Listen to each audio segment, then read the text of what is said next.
नमस्कार दोस्तों, आप जुड़ चुके वॉइस ऑफ एमपी से और मैं हूं अब्दुल अली ईरानी। करीब 20 से अधिक वर्ष पूर्व एक कंपनी आई थी जिसका नाम था स्वर्णभूमि फॉरेस्ट इंडिया लिमिटेड, जिसमें नीमच के साथ साथ पूरे देश के हज़ारों निवेशकों का रुपया जमा था। ये कंपनी बंद हो गई। इसके स्वामी की अभी भी पुलिस तलाश कर रही है। गुमशुदगी में इसकी रिपोर्ट दर्ज है। ये इसका जो पैसा यहाँ पे निवेश था, उसके एवज में उस कंपनी ने नीमच के नेवड़, जो नीमच से करीब 7-8 किलोमीटर दूरी पर है, यहाँ पर एक भूमि खरीद रखी थी जिसमें इन्वेस्टर का पैसा जमा था। चूँकि कंपनी बंद हो गई, कंपनी के बंद होने के बाद यह जो ज़मीन थी कंपनी की, इसको पंजाब हरियाणा उच्च न्यायालय चंडीगढ़ के स्वामित्व में एक कोर्ट के फैसले के अधीन ले लिया गया था, उस स्वामित्व में ले लिया गया था। अभी हम वहीं पर मौजूद है, उस ज़मीन पर। जो ज़मीन स्वामित्व में है कोर्ट के, उच्च न्यायालय चंडीगढ़ के स्वामित्व में है, उस ज़मीन के ऊपर आप देख सकते हैं कि अवैध तरीके से खेती हो रही है। इस ज़मीन के गेट के ऊपर ताले लगे हुए हैं, जहाँ पे सरकार की ओर से ताले लगाए गए हैं। ताले लगने के बावजूद उस ज़मीन पर आपको लहलहाती हुई फसल मिल जाएगी, अलसी की फसल मिल जाएगी, चने की फसल है, गेहूं की फसल है।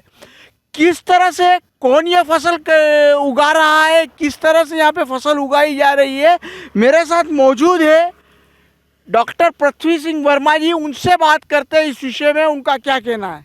सर, ये जो ज़मीन है, ये स्वर्णभूमि फॉरेस्ट इंडिया लिमिटेड की ज़मीन है और इस ज़मीन के ऊपर आप देख सकते हैं कि फसल लहलहा रही है। किस तरह से हो रहा है जबकि कोर्ट का कब्जा है इस पर। स्वर्णभूमि फॉरेस्ट का नीमच के अंदर एक अच्छा ऑफिस था और यहाँ लोगों ने काफ़ी निवेश किया और लाखों रुपया लोगों ने इसमें लगाया। और जब अच्छे स्तर पर चली तो इन्होंने ज़मीनों के अंदर इन्वेस्ट करके ये कहा गया कि जहाँ का पैसा जहाँ लगाएंगे और जिससे जो उपज होगी और उस पर आपको ब्याज वगैरह जो भी मिलता था, उनकी जो नीति थी उस आधार पर पैसा दिया जाएगा।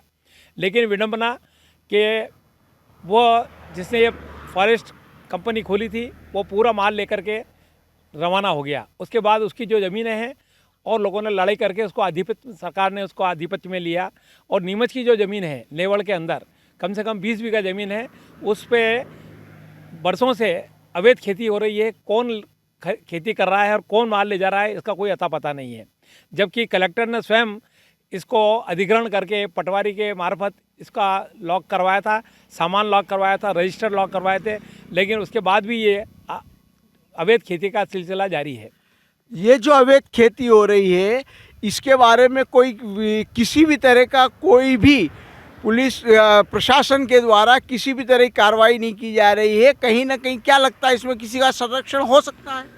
जब पटवारी जी को ये आदेश दिया गया कलेक्टर साहब की तरफ से, और जो स्वर्णभूमि के यहाँ पर संरक्षक थे अरोरा करके, उनसे सब रजिस्टर वगैरह और जो भी कार्य थे वो उनसे चाबी वगैरह इनसे ले ली गई। जबकि वो पहले 5-7 साल तक वही खेती कर रहे थे और ये कह के इसका जो पैसा आएगा निवेश वालों को लौटाया जाएगा, वो भी नहीं लौटाया गया।